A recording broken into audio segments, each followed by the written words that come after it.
रहे सुनो यूपी का मॉर्निंग एडिशन। आपके साथ हूं मैं दीपा बाफिला। बुलेटिन की शुरुआत अहम खबर के साथ। अतीक अशरफ की हत्या करने वाले शूटर से एसआईटी करेगी पूछताछ।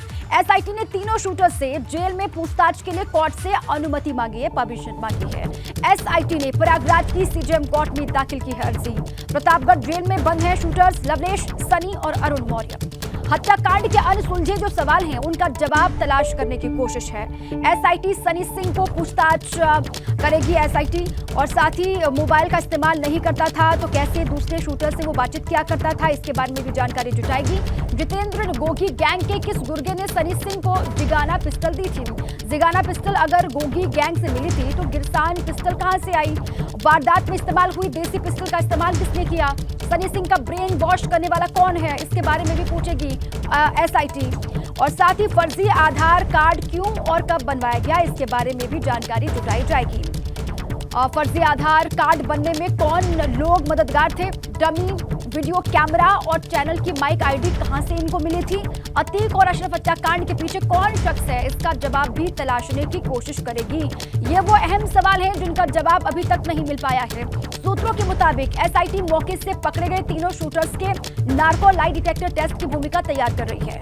शूटर्स ने जेल में हुई पूछताछ में अगर सवालों के सही जवाब नहीं दिए तो फिर एसआईटी इनका नार्को या लाई डिटेक्टर टेस्ट करवाने के लिए कोर्ट में अर्जी दाखिल करेगी। एसआईटी ने अतीक अशरफ मर्डर केस को लेकर अब तक करीब 70 लोगों के बयान दर्ज किए हैं और इन बयानों में तमाम नए तथ्य सामने आए हैं। एसआईटी इन्हीं बिंदुओं पर प्रतापगढ़ जेल में बंद तीनों ही शूटर से पूछताछ करना चाहती है। हालांकि एसआईटी वारदात के बाद इन शूटर्स को 5 दिनों तक अपनी कस्टडी में रखकर पूछताछ कर चुकी है। सूत्रों का दावा है कि कस्टडी रिमांड में एसआईटी इन शूटर्स से कोई खास जानकारी हासिल नहीं कर सकी थी और ऐसे में अब कहा जा रहा है कि इन तीनों ही शूटर्स से पूछताछ कर सकती है एसआईटी। बहुत सारे सवाल हैं जिनके जवाब मिलने हैं और उन सवालों की एक लंबी सूची है एसआईटी के पास। जवाब तलाशने की पूरी कोशिश होगी। अनसुलझे जो सवाल हैं उनका जवाब हासिल किया जाएगा। अतीक अशरफ हत्या करने में शूटर्स से एसआईटी पूछताछ करेगी। जो शूटर्स इसमें शामिल 3 शूटर्स जिनसे पूछताछ होनी है और पूछताछ के लिए कोर्ट से अनुमति मांगी गई है। प्रयागराज की सीजेएम कोर्ट में दाखिल की है एसआईटी ने अर्जी पूछताछ को लेकर। इस वक्त तीनों ही लवलेश, सनी और अरुण प्रतापगढ़ जेल में बंद हैं। हत्याकांड के अनसुलझे सवालों का जवाब तलाश करने की लगातार कोशिश हो रही है और इसी पर प्रयागराज से हमारे साथी मोहम्मद मोइन जुड़ चुके हैं अधिक जानकारी के साथ। मोइन, अब ये जानकारी मिल रही है कि इन तीनों ही शूटर से एसआईटी पूछताछ करना चाहती है, जिसको लेकर सीजेएम कोर्ट में एक अर्जी भी दाखिल की है परमिशन को लेकर एसआईटी ने। मोइन जी बिल्कुल, अतीक और अशरफ की हत्या में मौके से जो 3 शूटर पकड़े गए थे जिनकी गिरफ्तारी हुई थी, उनसे प्रयागराज पुलिस की एसआईटी ने 5 दिनों तक अपनी कस्टडी में रखकर पूछताछ की थी, लेकिन जो तमाम सवाल थे उनके जवाब नहीं मिल सके थे। खासकर जो हत्या का मोटिव था, यानी जो मकसद था, उसे लेकर एसआईटी किसी नतीजे पर नहीं पहुंच पाई थी। यही वजह है कि जो प्रयागराज पुलिस की एसआईटी है जो कि इस पूरे मामले की जांच कर रही है, वो प्रतापगढ़ जेल में बंद तीनों शूटरों से एक बार फिर से बयान दर्ज करना चाहती है, उनसे पूछताछ करना चाहती है और इसके लिए बाकायदा कोर्ट में अर्जी दाखिल की गई और जैसे ही कोर्ट से अनुमति मिल जाएगी इन शूटरों से फिर से पूछताछ की जाएगी। और एसआईटी सूत्रों का ये भी दावा है कि अगर ये शूटर जो है पूछताछ में पुख्ता तौर पर जानकारी नहीं देते हैं, यानी जांच टीम को संतुष्ट नहीं करते हैं, तो फिर इनका नार्को टेस्ट या लाई डिटेक्टर टेस्ट कराए जाने की तैयारी की जाएगी। उसके लिए बाकायदा कोर्ट में अर्जी दी जाएगी। तो नार्को टेस्ट या लाई डिटेक्टर टेस्ट की भूमिका के लिए ही जो एसआईटी है वो इस बार पूछताछ करना चाहती है। तमाम ऐसे सवाल हैं जैसे जिगाना पिस्टल कहां से आई, गिरसान पिस्टल कहां से आई, फर्जी आधार कार्ड कैसे बनवाया गया, डमी कैमरा और माइक आईडी का इंतजाम कहां से किया गया, कौन लोग मददगार थे और सबसे अहम सवाल ये कि जो हत्या का मोटिव था, मोटिव क्या था, क्यों इन लोगों ने अतीक और अशरफ की हत्या की थी। ये तमाम सवाल हैं जिनके जवाब एसआईटी पूछताछ में तलाशना चाहेगी। बिल्कुल ठीक है मोहम्मद मोइन, बहुत सारे सवाल हैं और सारे सवाल बहुत अहम है। इन सवालों के जवाब मिलने बहुत जरूरी हैं और इसीलिए एसआईटी ने एक अर्जी दाखिल की है। कोर्ट से परमिशन मिलेगी, उसके बाद पूछताछ एसआईटी करेगी। शुक्रिया आपका पूरी जानकारी। मंगलवार को हरिद्वार में गंगा में मेडल विसर्जित करने गए खिलाड़ियों को समझा बुझाने के बाद मुजफ्फरनगर पहुंचे भारतीय किसान यूनियन के राष्ट्रीय अध्यक्ष नरेश टिकैत ने ऐलान किया है कि 1 जून को मुजफ्फरनगर के ऐतिहासिक गांव सोरम में महापंचायत होगी और इसमें इस पूरे के मामले में खाप चौधरियों से सलाह मशवरा किया जाएगा और आगे की रणनीति पर मंथन होगा। नरेश टिकैत ने खिलाड़ियों को 5 दिन का वक्त दिया है। 5 दिन तक खिलाड़ी अपने घर पर ही रहेंगे। सरकार को अल्टीमेटम दिया गया है 5 दिनों का, और 5 दिन तक खिलाड़ी अपने घर पर ही रहेंगे। तो काफी मान मनोबल के बाद जब खिलाड़ी कल हरिद्वार गंगा घाट पहुंचे थे अपने मेडल को विसर्जित करने के लिए, नरेश टिकैत ने समझा बुझाकर उनको वापस वहां से किया। रणनीति क्या, तो इनके साथ में जो ज्यादती हो रही, इनकी सुनाई नहीं हो रही। इन्होंने वहाँ से हरिद्वार में कहा कि भाई इसमें जो मेडल है ये विसर्जित करेंगे। तो हमें भी पता लगा, हमने मगर भाई मार तो नज़दीक है, और इस तरह का बच्चे इस तरह का कदम उठा रहे, बड़ी बहुत गलत बात है। तो हमारे चौधरी साहब भर गए, चौधरी साहब ने जोड़ी बनाई, कहने भाई ये इसमें घेर दो तुम जोड़ी में। खैर में किसी की नहीं मान रहे थे ये पहलवान, तो उन्होंने कहा भाई चलो ठीक है जी, वैसी बात है तो हम चल रहे आप लोगों के साथ में। उन्होंने बड़ा सम्मान रखा हमारा भी। इसमें तो सुलह मशवरे की बात है भैया, हमारे चौधरी साहब भरे, इतना राइट तो हमें भी नहीं। पर परसों की शोरूम की पंचायत रखी, जिसमें जुम्मेदार है खाप चौधरी है, और बिरादरी के भी जो जुम्मेदार है मैं वहाँ से बुलाए गए। इसमें तो बताओ, मैं तो इसे गंभीरता मान रहे, गंभीरता तो ले रहे मैं जो हमारे पहलवान हैं। तो उन्होंने इस तरह का कदम बड़े दुख में उठा, पीड़ा है उनकी कहीं सुनाई नहीं हो रही। आज बेटी बचाओ और बेटी पढ़ाओ का जो नारा है वो कहीं ना कहीं एक तार तार हो रहा, तो उसमें कहीं भी हमारी जो लड़की है, बेटियां हैं, मैं कहीं भी सुरक्षित नहीं मांग तो है। ब्रजभूषण की गिरफ्तारी हो जाए, अपना छुट्टी मांग, वो ख़त्म ही है बस, फिर और क्या है भाई। हम इन बच्चों को मना लेंगे, एक बार उसे जेल में तो पूछा दो सर क्या उसकी कुछ ऐसी हुआ हो रही। इतना बड़ा काम उन्होंने कर रखा, तो यहाँ से जो नेता है, बड़े नेता है या बड़े वो है धनवान है, वही रहेंगे, फिर तो गरीब जनता का तो कुछ रहना ही नहीं। अब आइए आपको बताएं कि खाप पंचायत का क्या प्लान है। यूपी के मुजफ्फरनगर के सोरम गांव में कल खाप पंचायत होगी। महापंचायत में देश भर के सभी खाप पंचायतों के प्रमुख जुड़ेंगे और पहलवानों के हित में खाप पंचायत रणनीति पर चर्चा करेगी। इसके बाद देश भर में पहलवानों के समर्थन के लिए आगे की रणनीति बनाई जाएगी। खाप पंचायतों के प्रमुख आंदोलन के भविष्य की रूपरेखा यहां पर तय करेंगे। 7 और 21 मई को हो चुकी है पहलवानों के लिए खाप पंचायत, और 1 महीने से ज्यादा दिन तक जंतर मंतर पर प्रदर्शन हुआ था। ब्रजभूषण शरण सिंह की गिरफ्तारी की मांग लगातार पहलवान कर रहे हैं, और कल आपने देखा क्या कुछ हुआ दिल्ली से लेकर के हरिद्वार तक। अब आइए सीधे आपको ले चले, मेरे साथी सनुज जुड़े हुए हैं अधिक जानकारियों के साथ, और साथ ही दिल्ली से मेरे साथी अविनाश तिवारी भी जुड़े हुए हैं। बारी बारी से दोनों का ही रुख करेंगे, लेकिन सबसे पहले सनुज मैं आप ही का रुख कर रही हूँ। 1 जून यानी कि कल की वो तारीख जब मुजफ्फरनगर के सोरम गांव में महापंचायत होनी है, खाप पंचायत होनी है। अलग अलग हिस्सों से देश भर से खाप पंचायत के जो प्रमुख हैं वो वहां पर पहुंचेंगे। अब इसका मकसद क्या है, आगे किस तरीके से पहलवानों को सपोर्ट करना है, उनके समर्थन में किस तरीके से मैदान में उतरना है, इसी पर रणनीति बनाई जाएगी। सनुज, देखिए वाकई रणनीति तो बड़ी बनेगी, और ये भी तय हो जाएगा कि आखिर जो पहलवानों का जो आंदोलन है अब ये किस मोड़ पर पहुंचेगा, किस रास्ते से होते हुए जो बात कही जा रही है कि इंसाफ की गुहार लगाएगा। दिल्ली में आंदोलन की शुरुआत हुई, हरिद्वार पहुंची, और हरिद्वार के बाद मुजफ्फरनगर के सोरम गांव में ये तय होगा कि अब आंदोलन को किस तरीके से लेकर जाना है।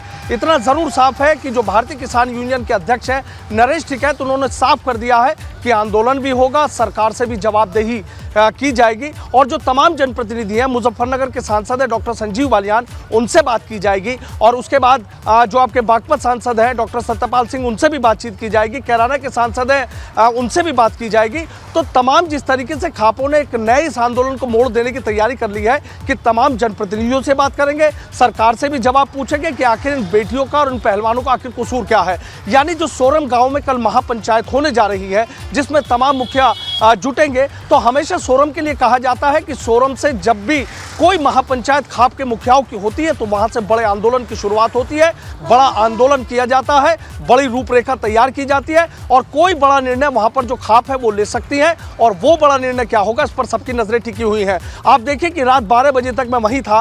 रात 12 बजे तक नरेश टिकैत से जो खिलाड़ी हैं बजरंग पूनिया थे और जो विनेश फोगाट है वो भी नरेश टिकैत के घर पर पहुंचे थे और वहां पर उन्होंने बातचीत की थी। एक बड़ी रणनीति वहां पर बनाई गई। रात 12 बजे तक अगर पंचायत चल रही है, एक बैठक का दौर चल रहा है, तो आप खुद सोचिए कि आंदोलन कितना बड़ा होगा। चूंकि अब जो पूरी जिम्मेदारी है वो नरेश टिकैत के कंधों पर आ गई है। चूंकि खिलाड़ी गंगा में अपने जो पहलवान है वो अपने मेडल वहां पर विसर्जित करना चाहते थे, लेकिन नरेश टिकैत के पहुंचने के बाद और जो मलिक खाप के मुखिया है बाबा श्याम सिंह मलिक, उनके समझाने के बाद खिलाड़ियों ने वहां पर अपने तमाम फैसलों को रोक दिया और जिम्मेदारी अब इन खाप के मुखियाओं को दे दी है कि 5 दिन का अल्टीमेटम, इस 5 दिन में हमें ये देखिए कि हमें किस तरीके से इंसाफ मिलेगा। तो अब बड़ी जिम्मेदारी राकेश टिकैत के कंधों पर आ गई है कि पहलवानों को मनाने में तो वो कामयाब हो गए, लेकिन इन पहलवानों को इंसाफ किस तरीके से दिलाएंगे। तो कहीं ना कहीं पश्चिम उत्तर प्रदेश पर आ गई है, किसानों का पूरा समर्थन मिल रहा है। आप रहे हमारे साथ, अविनाश तिवारी का रुख कर लेते हैं। अविनाश, अब दिल्ली में क्या कुछ होगा,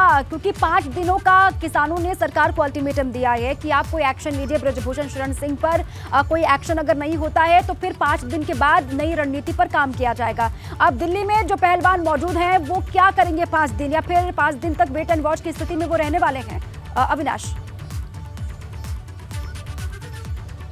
जी, देखिए दिल्ली में जो पहलवान मौजूद हैं वो 5 दिन तक वेट एंड वॉच की स्थिति में रहेंगे। जो खाप पंचायत तय करेगी, 5 दिनों का अल्टीमेटम है, 5 दिनों के अल्टीमेटम के बाद जो खाप पंचायत तय करेगी कि आगे किस तरीके से आंदोलन को करना है, फिर उसी के अनुसार आंदोलन किया जाएगा। तस्वीरें जंतर मंतर की एक बार आपको दिखा देते हैं। पूरी तरीके से यहाँ पे बैरिकेड कर दिया गया है, किसी को भी आने की परमिशन नहीं है। जो लोग आ रहे हैं पूरी अपनी आइडेंटिटी शो कर रहे हैं, कारण बता रहे हैं कि किस कारण से वो जंतर मंतर में जाना चाह रहे हैं। क्योंकि अगर बात करें जंतर मंतर के इस रोड पे कई सारी रिहायशी घर भी हैं और इसके अलावा केरला हाउस भी है, यानी कि केरला का जो ऑफिशियल रेजिडेंस है दिल्ली के अंदर वो भी यहाँ पे है। तो इसलिए जो लोग आ जा रहे हैं उनसे बाकायदा उनकी आईडी चेक की जा रही है, उनसे उनका कारण पूछा जा रहा है कि आखिर वो किस लिए जा रहे हैं, उसके बाद ही जाने दिया जा रहा है। यानी कि कोई भी जो प्रदर्शन करने के उद्देश्य जाना चाहता है या किसी अन्य उद्देश्य जाना चाहता है वो यहाँ पे प्रवेश नहीं कर सकता। यहीं पर ब्रिजभूषण शरण सिंह का सरकारी आवास है जहाँ पे वो कल मौजूद थे, वो उनको भी पूरी तरीके से बैरिकेड किया गया। चूंकि जब से आंदोलन चल रहा है तब से ब्रिजभूषण शरण सिंह के घर की जो सिक्योरिटी है उसको बढ़ाई गई है, उसके पूरे घर को जो है बैरिकेड किया गया, जिससे कि किसी भी तरीके से उनके घर में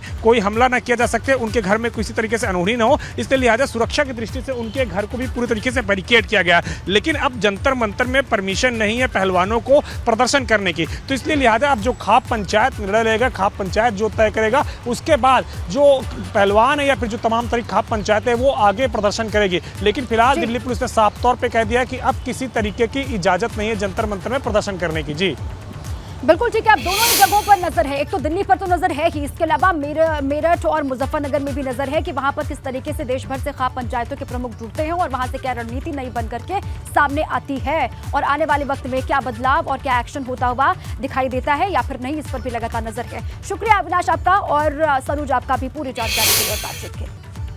अब आइए आगे बढ़ें। यूपी के कार्यवाहक डीजीपी आर.के. विश्वकर्मा का आज रिटायर होने का दिन है। दोपहर 12 बजे के बाद इस राज्य से पर्दा उठ जाएगा कि यूपी का नया डीजीपी आखिर कौन बनने वाला है। नए डीजीपी को लेकर विजय कुमार का नाम सबसे ऊपर इस वक्त चल रहा है। सूत्रों का कहना यह है कि आर.के. विश्वकर्मा के सेवा विस्तार के लिए केंद्र को प्रस्ताव भेजा गया है। अब सूत्र ये भी जानकारी दे रहे हैं कि आर.के. विश्वकर्मा के सेवा विस्तार के लिए केंद्र सरकार को प्रस्ताव भेजा गया है। लेकिन इसी बीच में खबर ये कि आज रिटायर हो रहे हैं आर.के. विश्वकर्मा और दोपहर 12 बजे के बाद इस राज्य से पर्दा उठ सकता है, उठ जाएगा कि यूपी का नया डीजीपी आखिर अब कौन बनने वाला है। और देखिए डीजीपी की रेस में कौन कौन चल रहे हैं, जानिए आप। विजय कुमार 1988 बैच के आईपीएस अधिकारी हैं और जनवरी 2024 में रिटायरमेंट का उनका वक्त है। डीजीपी की रेस में खबर ये आ रही है कि सबसे आगे। इसके अलावा आनंद कुमार 1988 बैच के आईपीएस अधिकारी हैं। अप्रैल 2024 में रिटायरमेंट होने का इनका वक्त है और ये भी रेस में चल रहे हैं। इसके अलावा देखिए आप, मुकुल गोयल का नाम भी चल रहा है। 1987 बैच के आईपीएस अधिकारी हैं मुकुल गोयल और फरवरी 2024 में रिटायरमेंट होने का वक्त है। प्रशांत कुमार 1990 बैच के आईपीएस अफसर हैं, मौजूदा वक्त में स्पेशल डीजी हैं और इनका नाम भी रेस में लगातार आगे चल रहा है। लेकिन किसको मौका मिलेगा और क्यों मौका मिलेगा ये जानना बहुत अहम है। और सीधे लखनऊ से मेरे साथी शैलेश अरोड़ा जुड़ चुके हैं, उन्हीं का रुख कर लेते हैं। शैलेश, क्या होने वाला है, क्योंकि आज तो आखिरी दिन है जो कार्यवाहक डीजीपी हैं उनका, और ये कहा जा रहा है कि रेस में तमाम बड़े नाम चल रहे हैं। आनंद कुमार हैं, प्रशांत कुमार हैं, विजय कुमार हैं। किसको मौका मिल सकता है और क्यों मौका मिल सकता है शैलेश? देखिए, निश्चित रूप से फिलहाल जो ये 3 नाम सबसे ज़्यादा ऊपर जो चल रहे हैं, आनंद कुमार का, विजय कुमार का और जो प्रशांत कुमार, इस समय स्पेशल डीजी देखिए उनको बनाया गया। जिस समय आर.के. विश्वकर्मा को उत्तर प्रदेश का कार्यवाहक डीजी बनाया गया था, उसी समय आप अगर देखें तो प्रशांत कुमार जो है, जो एडीजी एलओबी हैं, उनको बाद में डीजी स्पेशल डीजी बना दिया गया था लॉ एंड ऑर्डर का। तो देखिए, निश्चित रूप से कहीं ना कहीं वो भी इस रेस में काफ़ी आगे और एक लंबे समय से वो यहाँ पर लॉ एंड ऑर्डर की कमान जो संभाल रहे हैं प्रशांत कुमार, उनके काम से भी सरकार काफ़ी हद तक खुश है। ऐसे में एक तरफ जहाँ ये संभावना है कि आर.के. विश्वकर्मा को सेवा विस्तार देने के लिए प्रस्ताव भेजने की बात आ रही है, वहीं दूसरी ओर ये भी कि अगर ऐसा नहीं होता है तो उस केस में प्रशांत कुमार को भी इस बार डीजी के पद पर आगे दौड़ने का मौका मिल सकता है। हालांकि विपक्ष देखिए लगातार ये सवाल उठा रहा है कि एक के बाद एक उत्तर प्रदेश को कार्यवाहक डीजी तो मिल रहे हैं, लेकिन एक भी पूर्णकालिक डीजी क्यों नहीं मिल पा रहा है। आखिर क्यों कानून व्यवस्था, जिस मुद्दे को लेकर सरकार सबसे ज्यादा बड़ी अपनी उपलब्धि के रूप में गिनाती है कि प्रदेश में कहीं पर दंगे नहीं हो रहे हैं, प्रदेश में लॉ एंड ऑर्डर का राज कायम है, तो वहां पर आखिर क्यों एक कार्यवाहक डीजी के सहारे क्यों काम लिया जा रहा है एक लंबे समय से, आखिर क्यों नहीं एक पूर्णकालिक डीजी मिल पा रहा है। इसको लेकर विपक्ष लगातार निशाना साध रहा है और आज एक बार फिर से उत्तर प्रदेश को एक और डीजी मिलेंगे, लेकिन वो भी कार्यवाहक होंगे।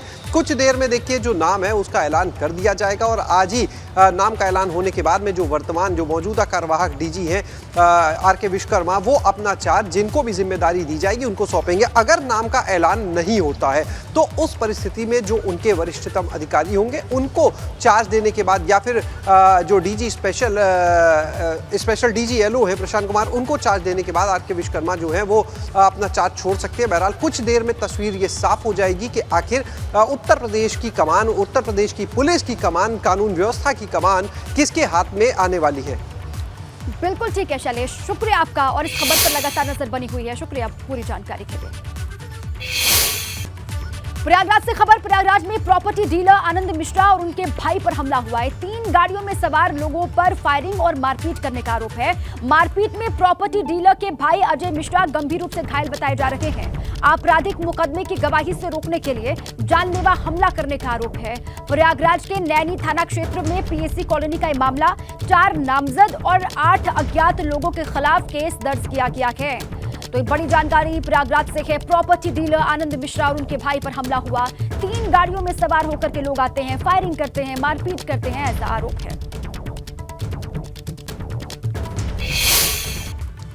और इसी बीच में लखनऊ से बड़ी खबर है। विकासनगर में स्कॉर्पियो ने स्कूटी में टक्कर मारी है। दर्दनाक हादसे में 4 लोगों की जान जाने की बात है। स्कॉर्पियो में फंसकर 100 मीटर तक घिसटती रही स्कूटी।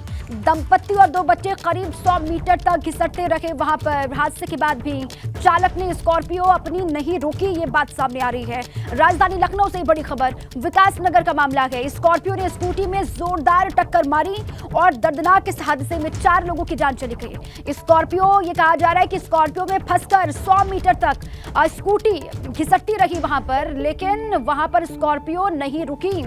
विवेक मेरे साथी इसी पर अधिक जानकारियों के साथ जुड़ चुके हैं। विवेक, जो ये बात सामने आ रही है कि स्कॉर्पियो नहीं रोकी गई, 100 मीटर तक वो घिसटते रहे स्कूटी सवार जो भी थे, इसमें तथ्य क्या है और कब यह हादसा हुआ? देखिए दीपा, विकास नगर में गुलाची मंदिर है, बहुत प्रसिद्ध जगह है और ट्रैफिक बहुत रहता है वहाँ पे। हालांकि रात 2 बजे करीब ये हादसा हुआ था जब 4 लोगों की मौत हुई। इसमें स्कूटी सवार सीतापुर के रहने वाले राम सिंह हैं, उनकी पत्नी है और 2 बेटे। चारों लोग किसी पार्टी से लौट रहे थे। राम सिंह यहाँ पर अलीगंज में ही रह के एक प्राइवेट जॉब करते थे। रात को वो लौट रहे थे घर पे, उसी दौरान तेज रफ्तार जो स्कॉर्पियो कार है उनको टक्कर मार दी। स्कूटी उस स्कॉर्पियो के नीचे फंस गई और चारों लोग काफी दूर तक घिसटते रहे। आसपास हालांकि कोई मौजूद नहीं था, रात का वक्त था, तो स्कॉर्पियो वाले ने भागने की कोशिश की। जब गाड़ी निकली है उससे करीब 100 मीटर दूर पर जब गाड़ी स्कूटी निकली है, उसके बाद उसने भागने की कोशिश की और वहां से फरार हो गया। जब हादसा उधर से गुजर रहे लोगों ने देखा, उनको अस्पताल ले गए, लेकिन तब तक उनको डिक्लेयर कर दिया था वहां पर, अस्पताल में डेथ डिक्लेयर कर दिया गया। चारों की मौत हो गई।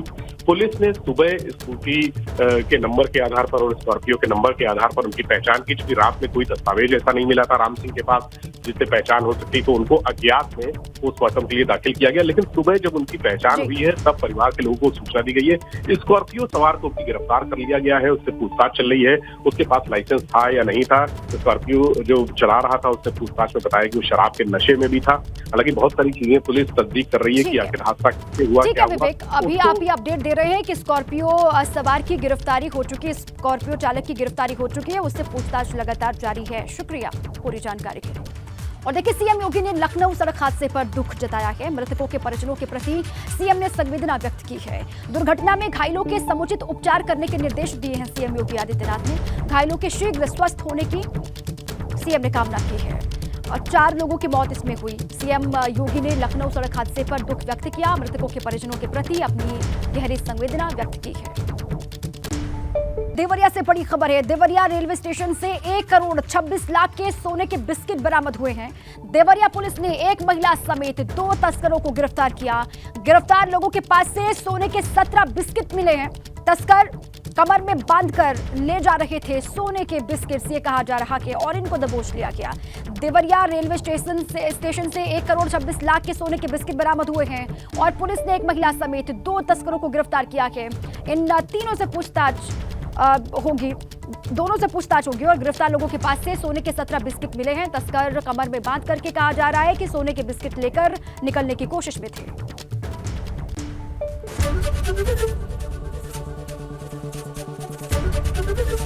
एबीपी गंगा, खबर आपकी, जुबान आपकी।